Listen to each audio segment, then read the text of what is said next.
બીજું કૃષ્ણ યજુર્વેદનું આ ઉપનિષદ છે. 4 વેદ અને વેદની અંદરથી કૃષ્ણ યજુર્વેદ, એની અંદરથી આ કઠોપનિષદને દીધેલ છે. અને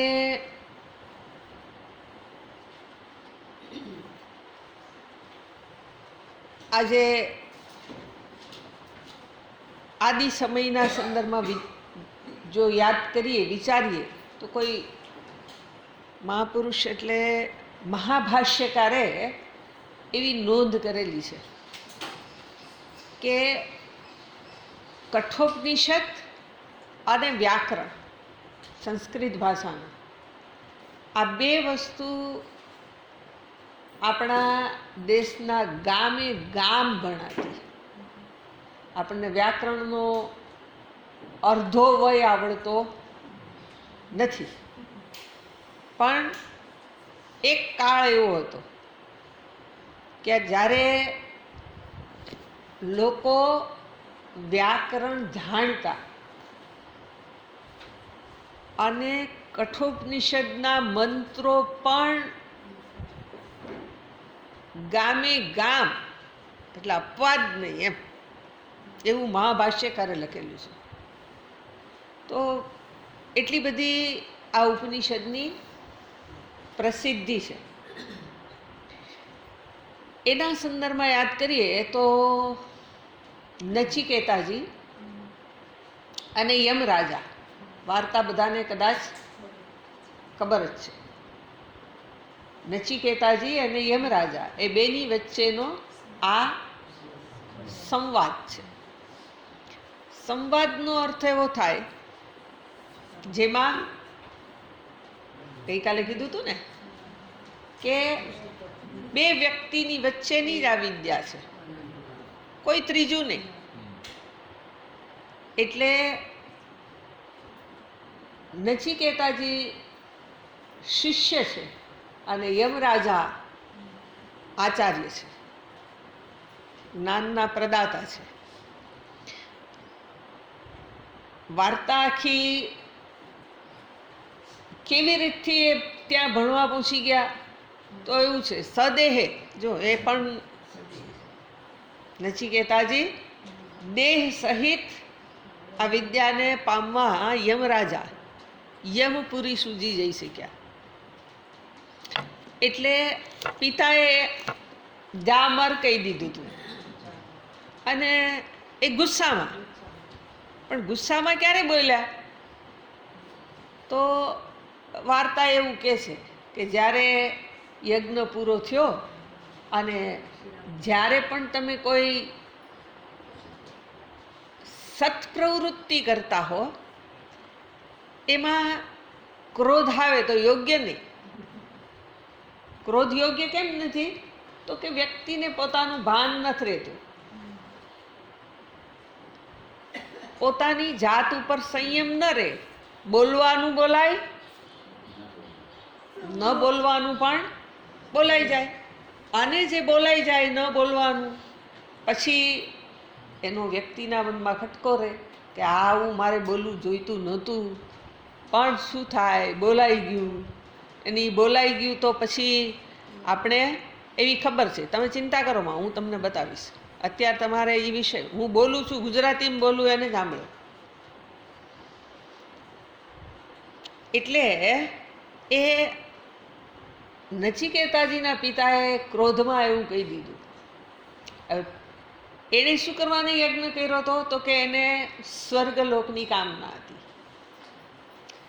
કામના સહિત કર્મ કરતા હતા, અને જ્યારે દાન આપવાનો સમય આવ્યો ત્યારે ક્રોધથી બોલ્યા તો પેલું કાર્ય તો અધૂરું થઈ જાય, કાર્ય સંપન્ન ન થાય. અને એટલે નચિકેતાજીના મનમાં એમ થયું કે મારા પિતાને આ જે કામના છે એ કામનાની પૂર્તિ હું બીજી રીતે તો કાંઈ ના કરી શકું, પણ આવું કહે છે તો હું શું કરું તો એમની કામનાની પૂર્તિ થાય. આવું કહે છે ને એમાં હું કાંઈ નહીં કરું તો મારા પિતાની કામના ઈચ્છા પૂર્તિ નહીં થાય. એટલે એ નચિકેતાજી વિચાર કરી અને પછી એ પોતે યમરાજા પાસે સામે ચાલીને જાય છે. જો એ આપણે ત્યાં એવી ઉક્તિ છે કે વિચાર્યા વિના બોલવું નહીં. કોઈક એવા સમયમાં બોલાઈ જાય તો બોલેલું થાય. એટલે આપણે બીકના માર્યા નથી બોલતા કે આવું થઈ જશે તો. એ આ વાર્તામાંથી એવું ફલિત થાય છે કે પિતાએ આવું કીધું અને એવું નચિકેતાએ સામે ચાલીને કર્યું છે. પણ એ એનું અધિકારીત્વ બતાવે છે કે એમણે એના અધિકારીત્વની સિદ્ધિ કેમ કરી, તો કે પિતાએ ક્રોધ કર્યો પણ પુત્રએ એની સામે ક્રોધ કરવાને બદલે, એનાથી રિસાઈ જવાને બદલે એણે શું કર્યું? જો આપણને કોઈ ખીજાય તો આપણે શું કરીએ? હનુમાનજી મહારાજને યાદ કરી લઈએ, બરાબર ને? હનુમાનજી મહારાજને યાદ કરવા એટલે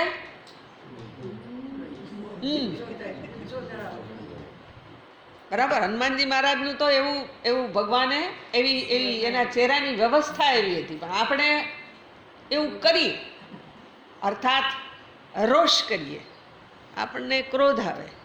એટલે આનો કોઈ અંત ના આવે. પણ પહેલાં એ શું કર્યું? તો કે એણે પિતાએ આવું કેમ કર્યું, એ બધી આખી વાર્તા ઉપનિષદનું પહેલું આખું બધું આવું જ છે. એ જ બધી વાતો એમાં કરી છે. અને પરિણામે એ સદેહે યમરાજા પાસે જાય છે. ત્યાં જોગાનું જોગ એવું થાય છે, આ હું કેટલાકને નથી ખબર એને માટે જોડું છું. ત્યાં જોગાનું જોગ એવું થાય છે કે યમરાજા બહાર ગયા છે અને એના અમાત્ય ઇત્યાદિ છે. તો એ લોકોએ આને બોલાવ્યો, બાળકને. બ્રાહ્મણ બાળક એટલે પહેલાંના સમયમાં તો વેશ પરિધાનથી ખબર પડતી. એટલે એને ખબર પડી કે આ તો કોઈ બ્રાહ્મણ પુત્ર છે અને એ એમને રહે બરાબર નહીં. એટલે એને સત્કાર કર્યો. પણ એણે તો 3 દિવસ ભૂખ્યા તરસા દરવાજાની બહાર જ ભૂખ્યા તરસા અને નિદ્રાનો ત્યાગ કરીને 3 દિવસ યમરાજાના દરવાજે રહ્યા. 3 દિવસ પછી યમરાજા આવ્યા તો યમરાજાને બીક લાગી. એના અમાત્યએ, એની પત્નીએ, બધાએ યમરાજાને કીધું કે આ તો બ્રાહ્મણ બાળક છે અને આપણે ત્યાં ભૂખ્યો તરસો જો એને કાંઈ થશે તો આપણે દોષના ભાગી થશું. અને એટલે એણે એ દોષ ન લાગે એના માટે પ્રવૃત્તિ કરવા માટે એણે યમરાજાને બતાવ્યું. અને યમરાજા એનો સત્કાર કરે છે અને એના બદલામાં એને 3 વરદાન આપે છે. અને એ 3 વરદાનની અંદરથી 3 વરદાનમાં પહેલું વરદાન એવું એણે માગ્યું કે મારા પિતાએ મને જ્યારે અહીંયા મોકલ્યો ત્યારે મારી ઉપર ગુસ્સે થયેલા. એને ગુસ્સે થઈને મને જા મર તો કહી દીધું, પણ હવે એવું કીધા પછી કોઈ પિતાને પોતાનો પુત્ર ન હોય એવું ઈચ્છિત ન હોય. અને એટલે મારા પિતાનો રોષ જતો રહે અને મારે કારણે એ જે દુઃખ અનુભવતા હોય એ દુઃખમાંથી એની મુક્તિ થાય. બીજું વરદાન શું માંગ્યું? 3 દિવસ ભૂખ્યા તરસ્યા રહ્યા એનું એના વરદાન લો. બીજું વરદાન એવું માંગ્યું કે સમષ્ટિની અંદર લોકોને સ્વર્ગ કામના એટલે આ લોકના સુખ કરતાં પરલોકના સુખ ઉત્કૃષ્ટ છે એવું સમજી અને મેળવવાની ઈચ્છા હોય તો એ પરલોકના સુખની ઈચ્છાથી પ્રેરાઈને લોકો જે કર્મ કરે એ કર્મ કરવા માટે લોકોને ટૂંકમાં કર્મ કરે અને પેલું સ્વર્ગલોક મળે. તો એને માટે એક અગ્નિ વિદ્યા, એનું ચયન કેમ કરવું એને એ વિદ્યાનું અનુષ્ઠાન કેમ કરવું એની વાત યમરાજા પાસેથી જાણી અને એ સમષ્ટિ અર્થે જગતમાં બધા જ લોકો જેને સ્વર્ગની કામના હોય એ આ યજ્ઞ કરે તો એ યજ્ઞ વડે એને પેલી પોતાની કામનાની પૂર્તિ થાય.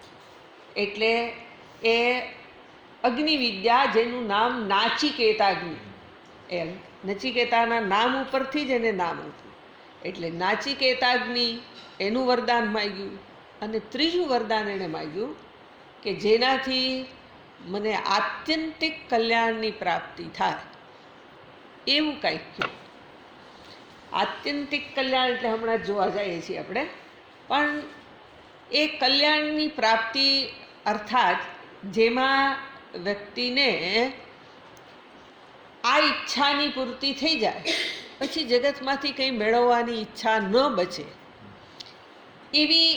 એવી સુખ પ્રાપ્તિની ઈચ્છા કેવી રીતે પૂરી થાય એના માટે નચિકેતાએ પ્રશ્ન પૂછેલો.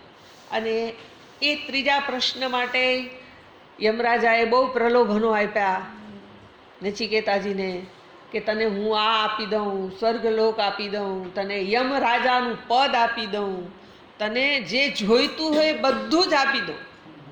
પણ એ બધું જ નચિકેતાએ નથી માંગ્યું, અર્થાત એ લેવા માટેની ઈચ્છા ન દર્શાવી. પરિણામે એ ત્રીજા પ્રશ્નના ઉત્તર રૂપે આત્મવિદ્યા એની યમરાજાએ વાતો કરી. એટલે યમરાજાએ જે આત્મવિદ્યાના સંદર્ભમાં જે કાંઈ કીધું છે એના ભાગરૂપ હવે આ અધ્યાયની બીજી વલ્લી શરૂ થવા જાય છે. હવે એ જે બીજી વલ્લી શરૂ થવા જાય છે એમાં પહેલી વલ્લીના 29 મંત્ર પૂરા થઈ જાય ત્યાં સુધી જતા રહ્યો. મારી પાસે ઉપનિષદ આ એક જ છે એટલે હવે જોયા વિના પેજ નંબર 44, પેજ નંબર 44 અને મોટા અક્ષરે જે મંત્ર છે એનું નામ છે અન્યક્ષેય અન્યદુતૈવ પ્રેય. તમારી પાસે ઉપનિષદ નથી? વાંચતા નથી આવડતું?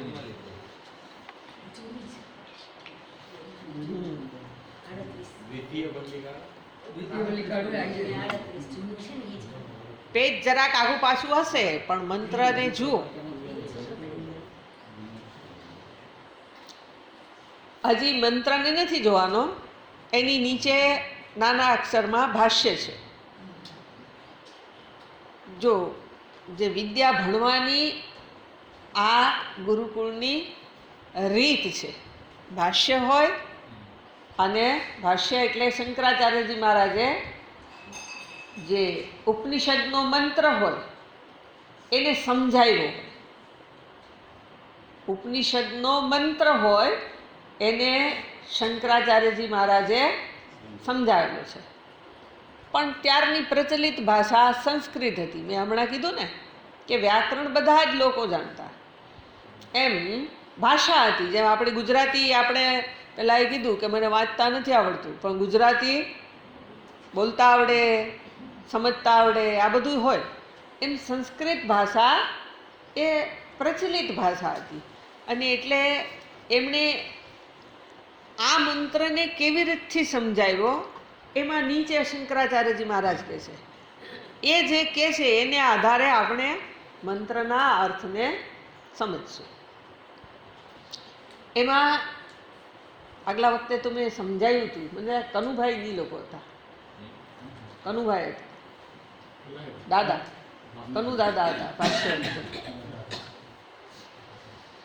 બરાબર. પેલું વાક્ય છે 25, તો એના કરતાં હું વાંચું છું, તમે જુઓ. પરીક્ષ્ય શિષ્યમ વિદ્યા યોગ્યતામ ચ અવગમ્ય આહ. મળ્યું? મંત્રની નીચે ભાષ્ય સંસ્કૃતમાં જોવાનું વાક્ય. ઉપર છે, મંત્રની ઉપર જુઓ, મંત્રની ઉપર જુઓ. હા, પરીક્ષ્ય શિષ્યમ વિદ્યા યોગ્યતામ ચ અવગમ્ય આહ. પરીક્ષા એટલે પરીક્ષણ કરીને. હવે જો પરીક્ષા શબ્દ છે એ એવું સૂચિત કરે છે કે કાંઈક એવું કહે છે. પરીક્ષા કરીને એટલે આપણે પરીક્ષા કોને કહીએ? તો કે જેમાં સામે વ્યક્તિનું આપણે માપ કાઢીએ. આમાં માપ કાઢવાની વાત નથી. પરીક્ષા શબ્દનો અર્થ થાય પરિતઃ ઈક્ષણમ. પરિતઃ એટલે બધી બાજુથી વસ્તુને જોવી. કોઈ વસ્તુ હોય, આ માતાજીને બેસાડ્યા છે, એને જોવા. પણ જોવા એટલે કેવી રીતે જોવા? તમે બધાય જોઈએ છીએ, પણ આપણા બધાનું દર્શન મર્યાદિત થશે. કેમ? તો કે હું એને પૂરેપૂરા ન જોઈ શકું. અહીંથી મને દેખાય, પણ માતાજીનો એક ભાગ દેખાય. તમે જુઓ તો પણ સંપૂર્ણપણે ન દેખાય. પરિતઃનો અર્થ થાય બધી બાજુથી જોવું. અર્થાત કાંઈ જોયા વિના રહી જાય નહીં, એવી રીતે જોવું. સમજ પડી?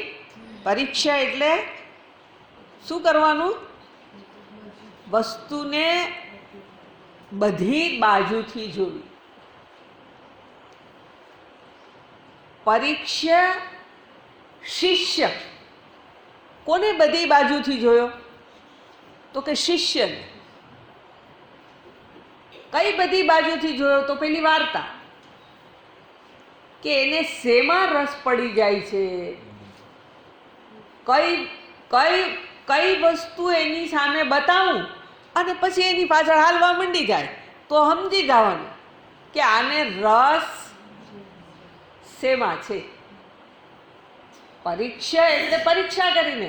પણ પરીક્ષા શું કરી?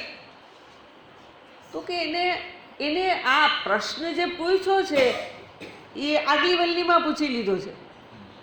એ વસ્તુની એની કામના છે તો એને આપાય એવું છે કે કેમ? અધિકારી ન હોય અને વસ્તુ આપી દઈએ તો પણ તો શું થાય? એનું કાંઈ એનો અર્થ ન સરે. વ્યક્તિને કામ ન આપે અને એનું કાંઈ પ્રયોજન ન સરે. એટલે આચાર્યએ એના જે શિષ્ય છે એના તરફ શિષ્યને એની બધી બાજુથી જોઈ લીધો. લાલચ આપી લીધી, પ્રલોભનો આપ્યા અને જોયું કે ઓહો, આ તો ખરેખર વિદ્યાનો અધિકારી છે. એટલે પરીક્ષા શિષ્યમ. પછી પરીક્ષણ કરી લીધું એટલે શું લાગ્યું એમને? તો આ પછીના શબ્દમાં કહે છે વિદ્યા યોગ્યતામ ચ અવગમ્ય. એની વિદ્યાની માટેની યોગ્યતા વિના વસ્તુ અપાય નહીં. ગમે એને તમે ગમે એ આપી દો તો એનો કાંઈ અર્થ નહીં. ઓલો વાર્તાની ખબર છે ને, પારસમણી પથ્થર. આપણે ઓળખતા જ ન હોય અને કોઈક આપણને આપે તો આપણે શું કરીએ કે હવે આ પથ્થરાને શું કરવું છે? તો બહુ રૂપાળો છે તો શું કરવું? રાખો. હવે તો ઓલા કાચની નીચે દબાવીને દેખાવ રૂપે રાખે. નહીંતર પહેલાંના સમયમાં ચટણી વાટતા તો ચટણી વાટવાના ઉપયોગમાં. તો એનો અર્થ એવો થઈ ગયો કે વસ્તુની જે મહત્તા છે એને ધ્યાનમાં ન લીધી અને એની કાંઈ ઉપયોગિતા જે ન હોય એવો એનો ઉપયોગ કર્યો.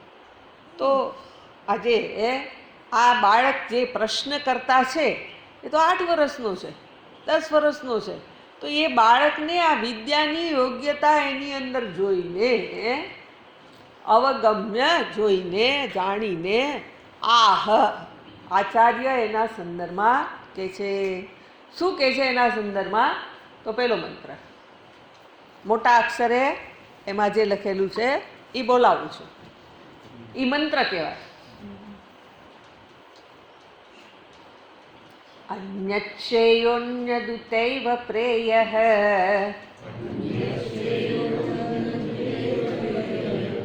તે ઉભે નાનાર્થે પુરુષં સીનીતઃ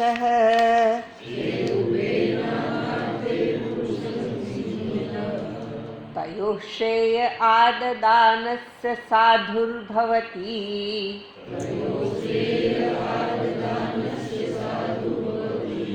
હીયતેર્થાદ્યૌ પ્રેયો વૃણીતે.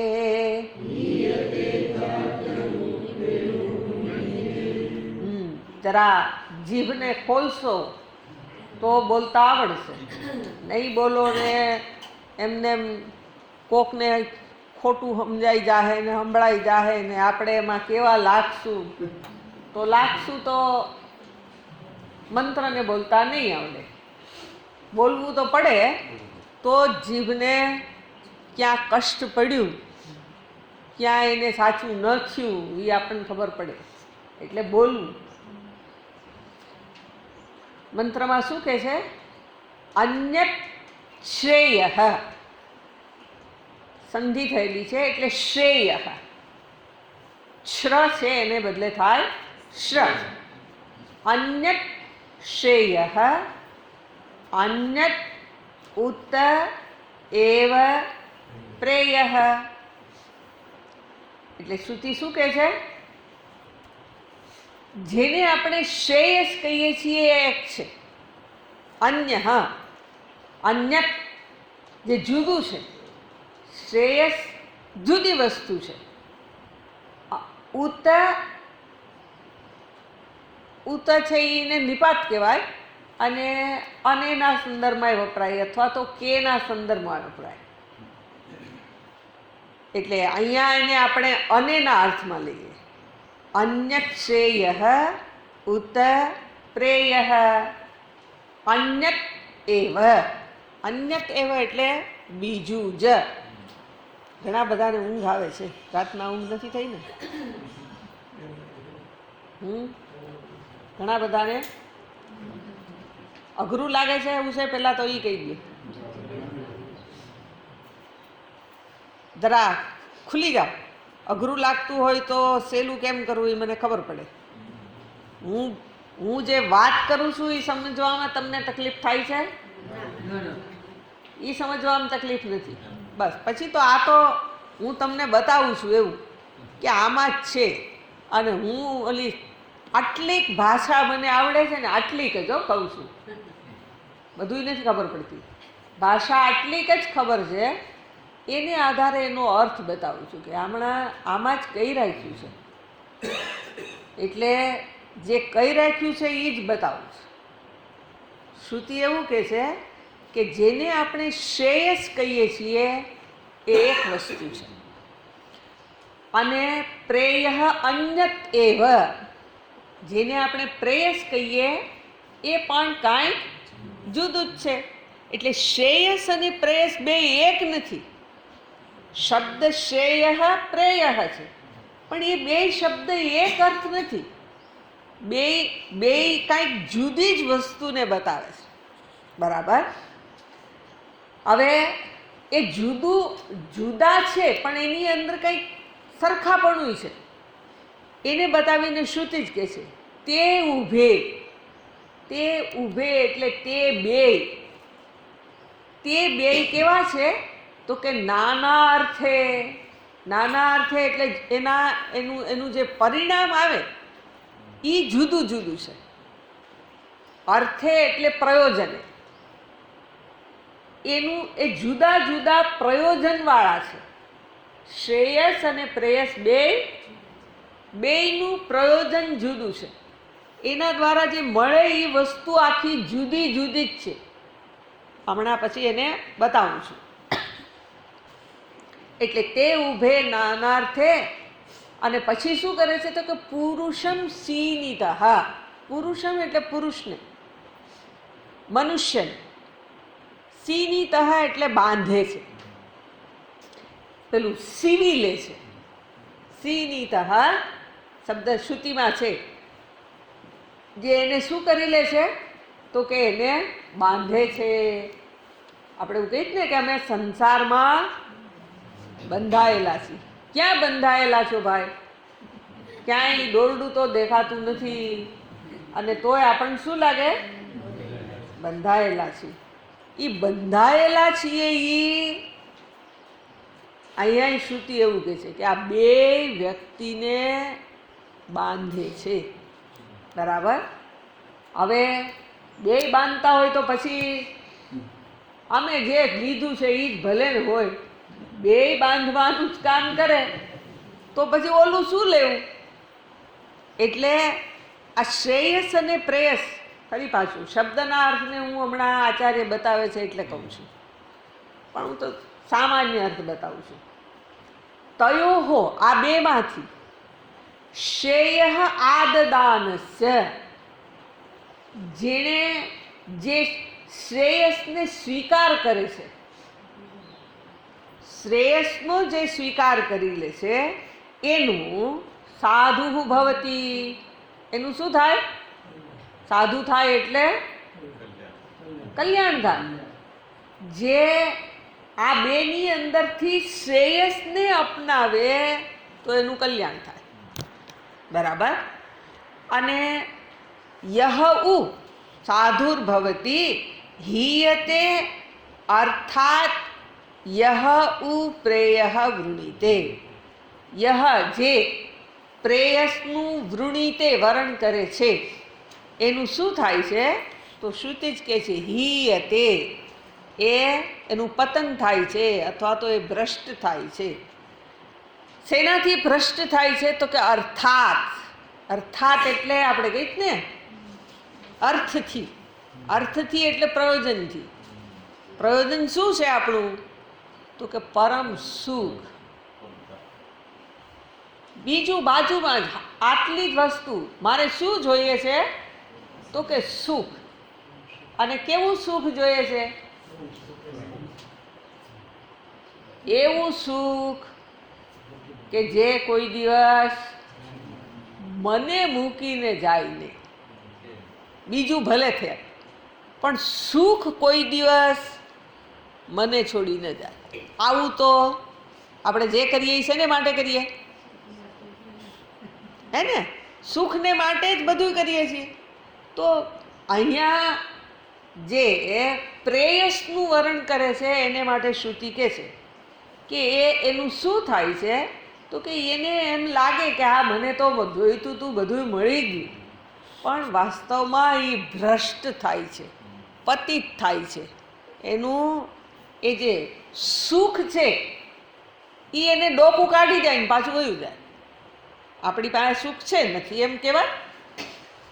અત્યારે આ 1 કલાક પછી સુખ આવી જશે. આપણું સુખ કેવું છે? ઘડીક ઘડીકમાં આવે અને પાછું જતું રહે. તો આપણા સુખની એ આવીને જતું રહે એવું સુખ નથી જોઈતું. જે કરીએ એમાં સુખ જ સુખ હોય. એ ખાવાનું મળે તોય સુખ, ભૂખ્યા રહેવાનું હોય તોય સુખ, સૂવાનું મળે તોય સુખ, ના મળે તોય, બધી જ વસ્તુમાં જ્યાં સુખ જ સુખ. તો આવું તો બધાને ગમે, કોણ ના ગમે? પણ એને માટે અહીંયા શ્રુતિ કંઈક વસ્તુ બતાવે છે. હવે જે અહીંયા કીધું આટલા શબ્દોને શંકરાચાર્યજી મહારાજ સંસ્કૃત ભાષામાં સમજાવે છે. હવે હું તમને એ શબ્દને આધારે જ આ મંત્રનો અર્થ બતાવું છું. જુઓ, અન્યત નીચે નીચે દેખાય છે ને? બચાવીશ તો વળી પાછા ખોવાઈ જાઓ, રહેવા દો. હું વાંચું એને તમે જુઓ. વંચાવું તો મને ગમે જ, મારી શીખવવાની રીત આવી છે. હે, વાંચો છે ભલે. અન્યત पृथक् एव श्रेयः निःश्रेयसं तथा अन्यत् उत अपि एव प्रेयः प्रियतरम् अपि ते प्रेयः श्रेयसी उभे नाना अर्थे भिन्न प्रयोजने सति पुरुषम् अधिकृतं वर्णाश्रमादि विशिष्टं सीनीतः बध्नीतः ताभ्यां विद्या अविद्याभ्यां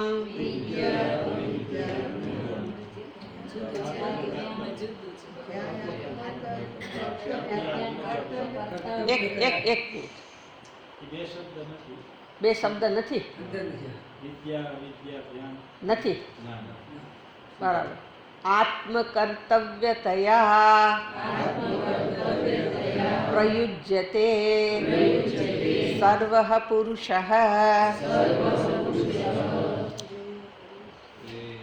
બરાબર અહીંયા આ ફૂલ સ્ટોપ આવ્યો એટલે એનો અર્થ એવો થયો કે એક વાક્ય પૂરું થયું. એક વાક્ય ક્યું પૂરું થયું? તો શ્રુતિમાં છે અન્યત શ્રેયઃ અન્યત ઉતૈવ પ્રેયઃ તે ઉભે નાનાર્થે પુરુષમ ચીનીતઃ. ત્યાં સુધીનું વાક્ય પૂરું થયું. એટલા વાક્યને શંકરાચાર્યજી મહારાજ એનો અર્થ સમજાવે છે. હવે એ સમજાવતા શું કહે છે? અન્યત એનો અર્થ કર્યો પૃથક એવ. પૃથક એટલે જુદું. અન્યતનો અર્થ પણ અન્યત. અન્યત એટલે અન્ય, જુદું. અન્યત પૃથક એવ, બરાબર? જે જુદું જ છે. ભારપૂર્વક એવ આવે ત્યારે ભારપૂર્વક કેવું છે? જુદું જ છે. જુદું છે એમ નહીં. આપણે આમ સામાન્ય રીતે શું કહીએ? આ ક્લિપ છે એ આ બુક કરતાં જુદી છે. પણ જુદી છે પણ સાથે પાછી સરખાપણું પણ કંઈક તો આવી જ જશે. એટલે એવું કહે છે કે આ બે શબ્દ સાવ જુદા છે. જુદા છે એટલે કેવા? તો કે દક્ષિણ ધ્રુવ અને ઉત્તર ધ્રુવ. આ બે કેવા છે? ભેગા કોઈ દિવસ થાય જ નહીં. બે બિલકુલ જુદા છે. એમ અહીંયા પણ શું કહેવું છે કે તો અન્યત એટલે પૃથક એવ. શું ભાઈ આ અન્યત છે? પૃથક શું છે? તો એને બતાવતા કહે છે શ્રેય, જે શ્રુતિમાં શબ્દ છે શ્રેયસ. હવે શ્રેયસ એ જુદું જ છે. હવે શ્રેયસ એટલે શું? તો એનો અર્થ બતાવે છે નિશ્રેયસમ. શ્રેયસનો અર્થ થાય નિશ્રેયસ. હવે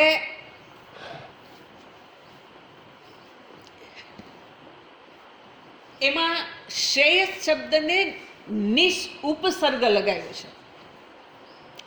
શ્રેયસ એને નિશ લગાડી દઈએ તો શું થાય? નિશ્રેયસ. સનો વિસર્ગ થઈ ગયો. બટાકા પૌવા બહુ ખાધા છે કે?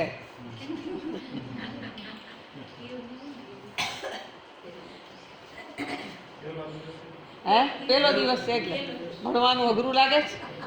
અઘરું લાગે? થોડુંક એમ થાય છે. વાર્તા રૂપે જ ખાલી કહું એવું તમને સારું લાગશે એવું છે કે આવું સારું લાગશે? એટલે ભણતા હોય એને ધ્યાનમાં રાખીને ભેગું ભેગું કહું છું.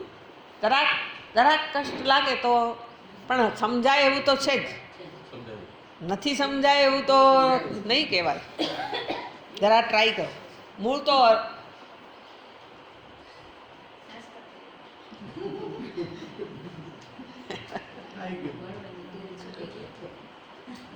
બરાબર. નિશ્રેયસ એને લાગેલો ઉપસર્ગ છે. નિશ્રેયસ એટલે જેની અંદર શું કહેવું છે તો કે જીવનનું જે પરમ પ્રયોજન છે એને નિશ્રેયસ શબ્દથી બતાવ્યું છે. મનુષ્ય જીવનનું પરમ પ્રયોજન, પરમનો અર્થ થાય ઉત્કૃષ્ટ, અંતિમ, છેલ્લું પ્રયોજન શું તો કે છેલ્લું પ્રયોજન છે મોક્ષ, અનુભવાતા બંધનમાંથી મુક્તિ. થોડીક વારે જે સુખ આવીને જતું રહેતું હોય એને બદલે કાયમી પ્રાપ્ત થતા સુખની વાત. એટલે અહીંયા નિશ્રેયસ શબ્દથી શ્રેયસ એટલે એનો અર્થ થાય સ્વર્ગ સંબંધિત, એવું થાય સ્વર્ગ સંબંધિત સુખ. હવે સ્વર્ગ એ લોક છે, જેમ આપણે આ મનુષ્ય લોક કહીએ એમ સ્વર્ગ એ પણ લોક છે. લોક એની વ્યાખ્યા છે લોક્યતે અવલોક્યતે ઇતિ લોકઃ. લોક કોને કહેવાય? જેને આપણે આપણી ઇન્દ્રિય મન બુદ્ધિથી જાણી શકીએ એને કહેવાય લોક. તો સ્વર્ગાદી લોક કહીએ તો એની આપણને ખબર તો પડે, જાણી તો શકીએ. અગ્નિ વિદ્યાનું ચયન કરે એને સ્વર્ગ લોક મળે, ત્યાં જવા મળે. જેમ અહીંયા આપણને આવવા મળ્યું તો આપણે જ્યાં રહીએ છીએ એની સાપેક્ષમાં આ શું કહેવાય? આને સ્વર્ગ કહી શકાય ને. આપણે જ્યાં રહીએ છીએ એને આધારે તો એ જે સ્થાન છે એ સ્વર્ગલોક, એ શ્રેયસ શબ્દથી કેવો છે. અને નિશ્રેયસ શબ્દથી એવું બતાવવું છે કે આજે આત્યંતિક કલ્યાણ છે, પરમ પ્રયોજન છે એ શ્રેયસ છે. શ્રેય નિશ્રેયસમ એની તથા અન્ય, અને એનાથી જુદું શબ્દના અર્થ બતાવું છું. ઉત અપી, અને પણ, એવ ભારપૂર્વક કે છે, અને વળી પણ, પ્રેય પ્રિયતરમ અપી, અને જેને આપણે પ્રિય કહીએ, પ્રેય અર્થાત પ્રિયતરમ. જો સુપરલેટિવ ડિગ્રી. પ્રિય એટલે કેવું પ્રિય તો કે પ્રિયતરમ, જેનાથી વધારે પ્રિય બીજું કાંઈ ન હોય. પ્રિયતરમ અપી તે પ્રેય, એને પ્રેયસ કહેવાય. જે આપણને અત્યંત પ્રિય સુખકર લાગતું હોય એને આપણે પ્રિયતર કહીએ. પુત્ર છે, પત્ની છે, પતિ છે, માતા પિતા છે, મિત્ર છે, જે કોઈ વ્યક્તિને પોતાને જે પ્રિય લાગતું હોય તો એ પ્રિય શું છે તો કે પ્રેય. પ્રેય શબ્દથી એને બતાવવા છે. બરાબર. તે ઉભે તે પ્રેય શ્રેયસી, તે પ્રેયસ અને શ્રેયસ આ બંનેમાં નાનાર્થે ભિન્ન પ્રયોજને, નાનાર્થે એટલે એના પ્રયોજન જુદા જુદા છે છતાં પણ ભિન્ન પ્રયોજને, સતી સપ્તમી છે, એનું પ્રયોજન જુદું હોવા છતાં પણ પુરુષમ અર્થાત અધિકૃતમ, એના માટે જે અધિકારી પુરુષ છે એને વર્ણાશ્રમાદિ વિશિષ્ટ. પુરુષ કેવો છે તો એને માટે આ વિશેષણ વાપર્યું. વર્ણ આશ્રમ વગેરેથી જે વિશિષ્ટ છે. મનુષ્ય હોય તો એને એની જાતિ હોય, પોતે બ્રહ્મચારી હોય, ગૃહસ્થી હોય, વાનપ્રસ્થ હોય, સંન્યાસી હોય, તો આ બધું શું થયું? એના આશ્રમ થયા. વર્ણ એટલે જાતિ, આશ્રમ, વર્ણ આશ્રમ આદિ વિશિષ્ટમ, એનાથી જે વિશિષ્ટ હોય એનાથી શું થાય છે તો કે સીનીતઃ બદનીતઃ, એનાથી વ્યક્તિ પુરુષ બંધાય છે. તાભ્યામ એમાં નથી, તાભ્યામ છે, તાભ્યામ છે. એ બે એટલે ક્યાં? તો એ તમારામાં એ શબ્દ પ્રયોગ નથી કર્યો, પણ મારી બુકમાં છે, જેમાં લખ્યું છે તે બે એટલે વિદ્યા અવિદ્યાભ્યામ. તમારે લખી લેવું હોય તો લખાય. વિદ્યા વિદ્યાભ્યામ નથી, વિદ્યા અવિદ્યાભ્યામ. ત્યાં સંધિ છે. એક વિદ્યા અને બીજી અવિદ્યા. આ જે બે છે એની અંદર આત્મકર્તવ્ય થયા, આ મારું કર્તવ્ય છે એ રીતે આત્મકર્તવ્ય થયા પ્રયુજ્યતે, જે શું કરે છે? જોડી દે છે. પ્રકર્ષેણ યુજ્યતે, યુજ્યતે એટલે જોડે છે, તે સારી રીતે જોડે છે. કોને? તો કે સર્વ પુરુષ, બધા જ પુરુષને, દરેક વ્યક્તિ, બધા પુરુષને અર્થાત દરેક વ્યક્તિને આ જે છે શ્રેયસ અને પ્રેયસ છે એને એની હારે બાંધી લે છે. બરાબર. હવે અહીંયા જે શ્રુતિ જે કહે છે એનો અર્થ કે વ્યક્તિને જેના દ્વારા સુખ મળે ને એ જોઈએ છે. એટલે શ્રેયસ અને પ્રેયસ આ બે શબ્દથી જે બતાવવું છે એ આ છે કે સુખ માટે વ્યક્તિનો પ્રયત્ન છે. હવે પ્રયત્ન કરે તો આપણે થોડુંક સુખ જોઈતું હોય, ખાવાનું પીવાનું રહેવાનું, તો આપણો પ્રયત્ન છે એ એક પ્રકારનો આપણે જીવનભર કરીએ છીએ. એ પ્રયત્ન શેને માટેનો છે? આટલી જ વસ્તુ મળી ગઈ હોય તો આપણને શું લાગે? હજી મેળવીએ. મળી ગઈ તોય હજી મેળવે, હજી મળે છે. એટલે ક્યાં સુધી મળતું રહે? જ્યાં સુધી આમાં આ ચાલુ રહે ત્યાં સુધી અમારે મળવાનું ચાલુ રહે. તો આજે પ્રેયસની કામના વ્યક્તિને છેલ્લી ઘડી સુધી છે. બરાબર. હવે કેટલાક લોકો એવા પણ છે, મનુષ્ય હોય ત્યારે, કે જેને આ જગતના સુખ નથી જોઈતા. એ સવારથી એની સવાર પડે અને પેલા યજ્ઞ યાગાદી ને જપ ને તપ ને બધું જ કરે. તો એ બધું જે શેને માટે કરે છે?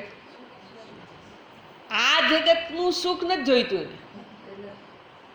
આપણને ઊંઘવાનું સુખ જોઈએ છે, ખાવાનું જોઈએ છે, પહેરવાનું જોઈએ છે, ફરવાનું જોઈએ છે. એને એ નથી જોઈતું. એને એ શું કરી દે છે?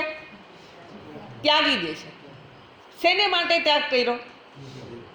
તો કે આના કરતાં ઓલું ચઢિયાતું છે, એટલે આને, તો કે આનો ત્યાગ કરીએ તો ઓલું મળે ને, એટલે આ સુખને છોડ્યા.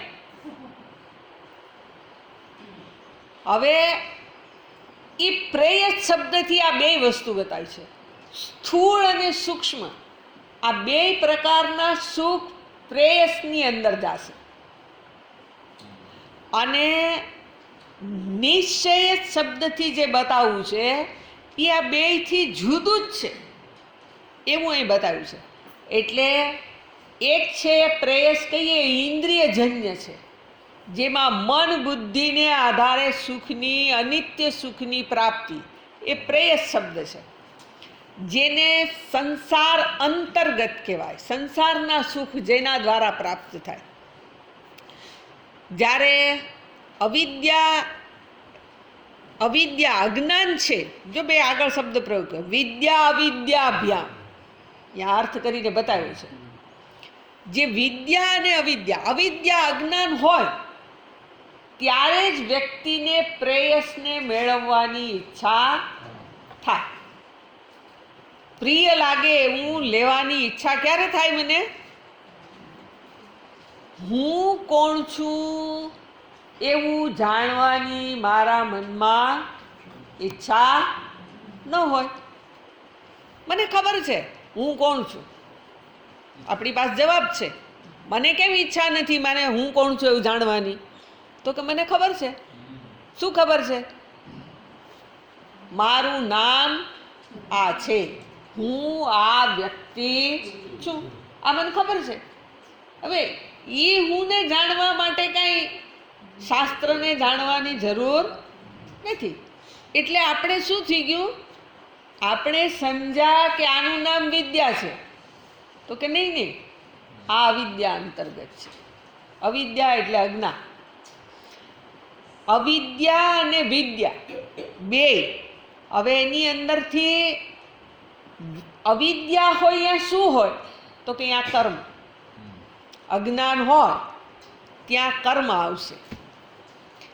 પેલો બુભુક્ષુ છે, વ્યક્તિને ભૂખ છે. ભૂખ હોય એ શું કરશે? તો કે ક્યાંથી મને ખાવાનું મળે? કેટલું? તો કે અત્યારે મળ્યું છે તો થોડુંક વધારાનું ઠપકારી જાઉં, પછી વળી બપોરે કે સાંજે ન મળે, મળે તો કદાચ ભાવતું ન મળે. આ બધા પરિબળો એટલે એક જ સંદર્ભમાં ન જોતા, માત્ર અત્યાર જ સંદર્ભમાં ન જોતા. હું તો આમ ઇન જનરલ કહું છું. તમે જીવનમાં જે મળ્યું હોય એને જુઓ. મળ્યું હોય એના સંદર્ભમાં આપણને શું છે? અત્યારે તો છે, પણ પછી વળી ઘડીક પછી ના હોય તો, કાલ ન હોય તો, વર્ષો પછી ન હોય તો, આ બધું આપણે શું કરીએ છીએ? વસ્તુની બિનસલામતી અનુભવીએ છીએ અને વસ્તુને મેળવવા માટે પ્રવૃત્ત થાય છે. તો એ બધું મને હું કોણ છું આ વસ્તુની જ ખબર નથી અને પરિણામે આ જેને કહેવાય ને બુભુક્ષુ થઈ ગયો છું. વિદ્યા એનું નામ છે જેને મુક્ત થવાની ઈચ્છા છે. મોક્તુમ ઈચ્છા મુમુક્ષા, જેને મુક્ત થવાની ઈચ્છા છે. શેમાંથી મુક્ત થવું છે? તો કે કોઈ બંધન જોઈતું નથી. બરાબર? એકની અંદર વિવેક છે. શ્રેયસની અંદર શું છે? વિવેક છે. નિશ્રેયસ. પણ જેને પ્રેયસ કહીએ એની અંદર વિવેકનો અભાવ છે. નિશ્રેયસ કહીએ છીએ એ પરમ સુખની પ્રાપ્તિ કરાવનાર છે, જ્યારે પ્રેયસ છે એ નાના નાના સુખના ટુકડા અપાવે છે. એક સંસારમાં બાંધે છે, એક સંસારથી મુક્ત કરે છે. એટલે આજે બે વ્યક્તિને અવિદ્યા હોય, અજ્ઞાન હોય એને માટે બંધન કરતા બને છે, અને પેલો જેને વિદ્યા જ્ઞાન કહીએ છીએ એને માટે પણ એ બંધન કરતા બને છે. એટલે શ્રુતિએ શબ્દ પ્રયોગ કર્યો છે, તે ઉભે આ બે પુરુષમ સીનિત, જે મનુષ્ય છે એને બાંધે છે. બરાબર? હવે એ બાંધે છે કેવી રીતે? તો એને ભગવાન ભાષ્યકારે અર્થ બતાવ્યો. બંધન આપણને કેવી રીતે લાય? આપણને બંધન છે એવું નથી ખબર પડતી, પણ બંધનની અહીંયા વ્યાખ્યા કરીને બતાવી. આત્મકર્તવ્યતયા બંધન કેવી રીતે પ્રાપ્ત થાય? આ મારે કરવું જોઈએ. આ મારે કરવું જોઈએ એટલે શું? પછી ન કરું તો શું થાય? તો વિચારો. આ મારે કરવું જોઈએ અને હું ના કરું તો હાલશે જ નહીં. મારે કરવું જોઈએ એટલે મારે જ કરવું જોઈએ. મારે ખાવું જોઈએ. કેમ? તો કે મારું શરીર ચલાવવું છે, હું ચલાવું છું એમ સમજી. એવું નથી. આપણને એવું લાગે છે કે હું આમાં રોજ ઉઠી સવાર બપોર સાંજ એને જઈએ જે જોઈએ એ આપ્યા જ કરું છું, એટલે આ ચાલે છે. આ આપણી સમજણ છે.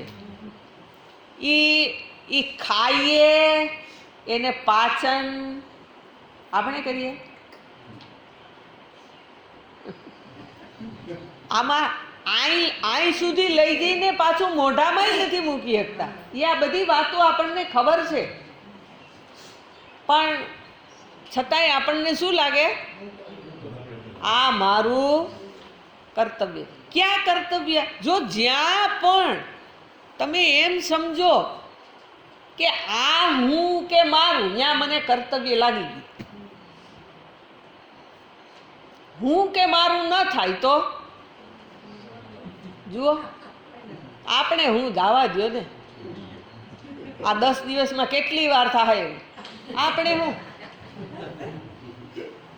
જેનું જઈ ઉજવશે, નહીંતર માતાજી તો છે, સ્વામીજી તો છે, છેલ્લે ઉજવી લે. આપણે હું હે ને. પણ જ્યાં વ્યક્તિને કર્તવ્ય દેખાય તો શું થાય? કર્તવ્ય દેખાય તો આ મારે કરવું જોઈએ. એ કરવું જોઈએ એટલે હવે શું કરશે? જો કરવું જોઈએ એ ક્યાં આવે? કરતા હોય એમની અંદર. હું મને કરતા સમજું પછી કર્તવ્યની પ્રાપ્તિ થાય. હવે જો અહીંયા પ્રશ્ન આવી ગયો કે આપણે આપણને કરતા સમજીએ છીએ, પણ આપણાથી ઓલો શેકેલો પાપડે ભાંગે એવું છે? શેકેલો પાપડે ભાંગી એ આપણી ત્રેવડ બારની વાત છે. તો આપણે શું કરીએ? શ્વાસોશ્વાસ સવાર જોતા હતા ને, એ દેખાય ક્યારે? જ્યારે હું એનાથી જુદો હોઉં. એને આપણે પ્રાણન ક્રિયા થાય છે, શ્વાસ અંદર ભરાય છે, બહાર નીકળે છે, આવું આપણે જોઈએ. એ જોઈએ કહીએ છીએ. જોવાનો અર્થ જોનાર એનાથી જુદો છે, થાય છે. એટલે આપણે કરીએ છીએ એવું નથી, પણ કરીએ છીએ એવું જ આપણને લાગે છે. કોણે એવું મનમાં લગાડ્યું? આત્મકર્તવ્યતયા શબ્દ પ્રયોગ કરો. આ એટલે અમે અમારું કાંઈ કર્તવ્ય નથી. અમે તમે શીખવો છો કે કર્તવ્ય ન લાગવું જોઈએ. અમારું કાંઈ કર્તવ્ય નથી. અમારા મોઢામાં કોળિયો તમારે જ મૂકી દેવાનો. અમે કાંઈ કરશું નહીં. તમે આમાંથી જો તમને જ્ઞાન લાદી જાય તો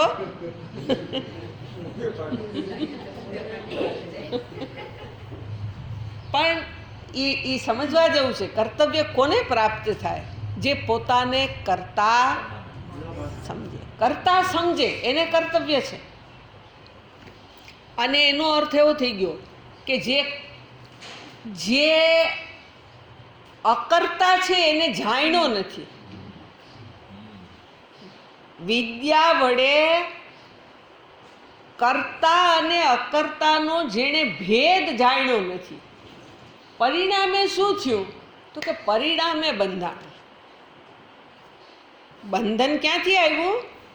કરતા અકર્તા કોણ છે, કેવો છે, શું છે એ સમજાને પરિણામે વ્યક્તિને આ બાંધે છે. સીનિતઃ બધ્નિતઃ. કોને માટે? તો ભાષ્યકારે બતાવ્યું છે સર્વ પુરુષ, બધા જ પુરુષ. એટલે આખા જગતમાં બધાયને કેવું છે? તો કે આ કર્તવ્ય દેખાય, અને એ કર્તવ્ય દેખાય અને પછી આખું જીવન એમાં સમાપ્ત થઈ જાય. આપણું જીવન આપણે એટલે કાંઈ આપણે જેવા તેવા તો નથી જ. આપણા કર્તવ્યનું પાલન કરીએ છીએ એટલા તો સારા જ છીએ, નિર્વિવાદ સારા છીએ. નહીંતર ન કરીએ તો શું? કોઈ શું કરીએ? કોઈ કાંઈ ના કરી લે. પણ પછીનું થાય ખરું. કર્તવ્યનું પાલન ના કરવું તો મને જે મળે એ ના મળે. જે મળે છે એ હું મારું કર્તવ્ય સમજીને કરું છું માટે મળે છે. આ આપણને ખબર છે એટલે આપણે કરીએ છીએ. પણ આના માટે હું કરું છું એવું એ ખોટું છે. કોક કરાવે છે અને કરું છું. થાય છે એ મારે જોવાનું છે. કર્તૃત્વમાંથી મારે નીકળવાનું છે. એ મને સમજાય ત્યારે જ બંધનમાંથી મુક્તિ થાય. કર્તા ભાવ મારો નકામો છે, ખોટો છે. કર્તૃત્વ હું આપણે શું કહેવાય પેલા આપણી ઉપર ઓઢાડી દીધેલું છે. એટલે વાસ્તવમાં હું કરતા નથી. પણ ભગવાને કેવી વ્યવસ્થા ગોઠવી જો કે મનમાં સમજણ આવતાની સાથે ઈચ્છા ઊભી થઈ જાય. જ્યાં ઓલું નાનું બાળક થોડીક સમજણ આવી એની સાથે શું થઈ જાય છે તો કે ઈચ્છા થાય છે. શું ઈચ્છા થાય તો કે એને જ્યાં સામે વસ્તુ પડી હોય એને લઈને મોઢામાં મૂકવી છે. ખબર નથી, જરાક મોટું થયું એટલે કંઈક રમવા માટે રમકડું જોઈએ છે, બહાર જવું છે, જે ઈચ્છા. એટલે ઈચ્છા છે એ ઈચ્છા જ દરેક વ્યક્તિને દોડાવે છે. દોડાવનાર પરિબળ કયું છે? અને ઈચ્છા મારે કરવી નથી પણ થઈ જાય છે. ઈચ્છા અત્યારે તો નથી જ કે મારે રોટલી બનાવવાની ઈચ્છા છે નહીં. રોટલી બનાવવાની ઈચ્છા નથી તો કે તો કાંઈ નહીં. પણ પછી કેટલી વાર ચાલશે? ભૂખ ન લાગે ત્યાં સુધી. ભૂખ લાગે તો જોઈએ જ. એટલે એ આ જોવા જેવું છે કે નિયંતાએ એની સાયકલ કેવી રીતે ચલાવી છે. આ તો ખાલી આપણું હસતા હસતા જરાક પાછું ઈચ્છા કર્યા વિના થાય છે. હું કાંઈ ઈચ્છાને જન્મ નથી આપતો પણ એમને જ ઉદ્ભવે છે. સવારે ઉઠું ને ઈચ્છા થાય છે એક કપ ચા મળી જાય તો શું તો કે તો આને તો કે તો હાલો ટોપ ચાનો ટોપ ચડાવો. કેવું મૂક્યું કેવું. જો આ નહીતર આપણને ભગવાન હાંચવી શકે ઈ એક અને આપણે આટલા હાંચવી શકે ઈ આપણને. પણ એને કેવા હાંચવી દીધા? મનમાં મૂકી દીધી ઈચ્છા અને બેટા દોડ. હવે ઓલું ગાજર લટકાડી દે એમ આપણને ઈચ્છા લટકાડી દીધી કે આ એને માટે હું કાંઈ વિચારી જ ન શકું કે આ ઈચ્છા પૂરી થઈ જાય પછી બસ. પછી આપણે એમ કહીએ જ છીએ ને કે બસ પછી તો અમે મુક્ત. ક્યાંથી મુક્ત થયા? એક ફરજમાંથી, નોકરીમાંથી. પણ પછી બીજી ઈચ્છાઓ ચાલુ જ છે, ચાલુ જ છે. એટલે આ ઈચ્છામાંથી મુક્તિ એ વિદ્યા દ્વારા જ થઈ શકે. ઈચ્છામાંથી મુક્તિ બીજું કોઈ અપાવી ના શકે. વિદ્યા એક જ એવી છે કે જે મને આ જે ખોટી સમજ છે એ મારી દૂર કરી અને સત્ય તરફ લઈ જાય. એટલા માટે ભગવાન ભાષ્યકારે આ શ્રેય પ્રેયસી એવું કરીને આગળનું વાક્ય કહે છે. પણ મને એવું લાગે છે કે અત્યારે ન કહું. તમે બપોરે પ્રેમથી જમી લઈ, પ્રેમથી સૂઈ લઈ, પછી પાછા આવો. પ્રેમથી આવો તો મજા આવે.